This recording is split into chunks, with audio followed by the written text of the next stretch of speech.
හැමෝම සතුටු කරන්න කවදාවත් බෑ. ඒ කරන්න උත්සාහ කරන්න අපේ. ගමනක් යනකොට Tamanට සපෝට් කරන අයත් ඉන්නවා, විරුද්ධ අයත් ඉන්නවා. සමහර අය ඉන්නවා උඩින් පෙන්නුවට සපෝට් කරනවා වගේ. ගමන කඩාකප්පා කරන්න කකුලෙන් අදින්න ඕවට බහින අය. සමහර අය වචන වලින් අපේ උදව්වට අපේ මේවකට කරනවා වගේ කරන්නේ. හැබැයි ඒක නෙවෙයි යටිහිතේ තියෙන්නේ. මේක කොහොමද කඩාකප්පා කරන්නේ. එහෙනම් ගොඩ දෙනෙක් ඉන්නවා. කවුරුත් කියන කිසිම කතාවක් අහන්නේ. තමන්ගේ ගමන තමන් යන්නේ. ඒ යනකොට ඉතින් එක එක අභියෝග එනවා. ඒවට මුහුණ දීලා යන එක අපේ වැඩ. ගමන යන තාක්කල් ෆේල් කියලා එකක් නෑ.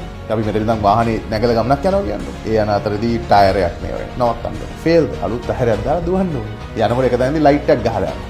අලුත් ලයිට් එකක් දාගන්න ඕනේ. එක දැනදී පෙට්‍රල් ඉවර වෙනවා. තල්ලු කරගෙන යන්න ඕනේ. නමුත් කොතනදී හරි මේක කරන්න බෑ මේ වාහනේත් එක්ක මම ওই ගමන පැත්තක දානවා කිව්වොත් එදාට ෆේල්. එතකන් ෆේල් නේ. එක එක පාඩම් එක එක අභියෝග ඒව විතර. ගමනේ කවදාවත් ගමන නවත්තන්න එපා කවුරු මොනවා කිව්වොත්. මොකද ඔය කියන කට්ටියම තමන් මැච් එකක් ගැහුවට පස්සේ පිටිපස්සෙන් පාට ආදරේට නෙවෙයි මට ආදරේට නෙවෙයි අපෙන් ගන්න පුළුවන් ප්‍රයෝජනය ගන්න හරි පිටිපස්සෙන්.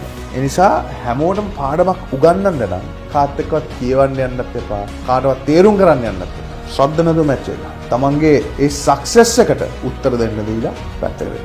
දන්න ගහගෙන මැච් එක ගහන තාක්කල් ඔය කියවන එක්කෙනෙක්වත් අතාරින්නේ නැහැ යන්නෙත් නැහැ. ගිය මිනිස්සුත් ආපහු එනවා. හැබැයි කොතනද හරි අතාරියොත් හොන්න ඕකනේ අපි කිව්වේ මේකනේ කිව්වේ අරගෙන කිව්වේ කියලා හිනාව. ගමන අතර මැච් එක ගහලම පස්සේ බලන්න.